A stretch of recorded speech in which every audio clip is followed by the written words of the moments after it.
परवेज इलाही को इलेक्शन के इशारे मिल रहे हैं तो शेख रशीद ने भी बड़ा दावा कर दिया।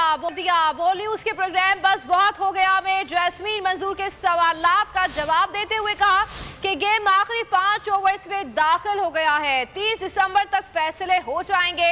सिर्फ फैसला करना है कि इलेक्शन रमजान में होने हैं या ईद के बाद। ये 31-30 जनवरी तक फैसला हो जाएगा। इससे ज्यादा नहीं आगे जा सकते। इससे ज्यादा आगे नहीं जा सकते। 23 मार्च को रोजा है। सो ये फैसला करना है कि इलेक्शन रोज़ों में होने हैं या ईद के बाद होने हैं। So this will be decided इंशाल्लाह। इमरान खान इस वक्त मकबूलियत की मेराज पर हैं। 13 जमातों को अकेला आदमी खा गया और जख्मी चीते ने चीर फाड़ के रख दिया है। देखो तबाह हुई है सिर्फ नून लीग। पीपल्स पार्टी को जाके रोंदेगा इमरान खान। वो इलेक्शन लड़ेगा सिंध में और असम्बलियाँ तोड़ने के लिए इमरान खान तैयार है। मुल्क के मामलात जो मैं कहता हूँ सादा तरीन और आसान लफ्ज़ों में कहना चाहता हूँ कि मुल्क के मामलात बड़े संगीन हो गए हैं, गंभीर हो गए हैं, पेचीदा हो गए हैं और बहुत ही उलझ गए हैं। मैं तो समझता हूँ कि परवेज इलाही और शुजात इलाही भी एक पेज पे है।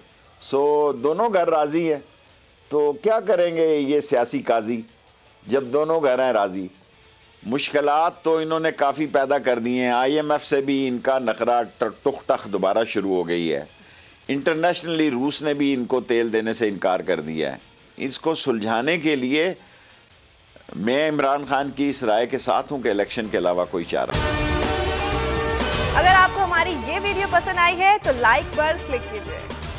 तारीख में पहली बार इमरान खान, आसिफ अली जरदारी, शहबाज शरीफ, मरियम नवाज, मौलाना फजल रहमान और बिलावल भुट्टो सब एक साथ जलना रहे हैं सिर्फ बोल पर।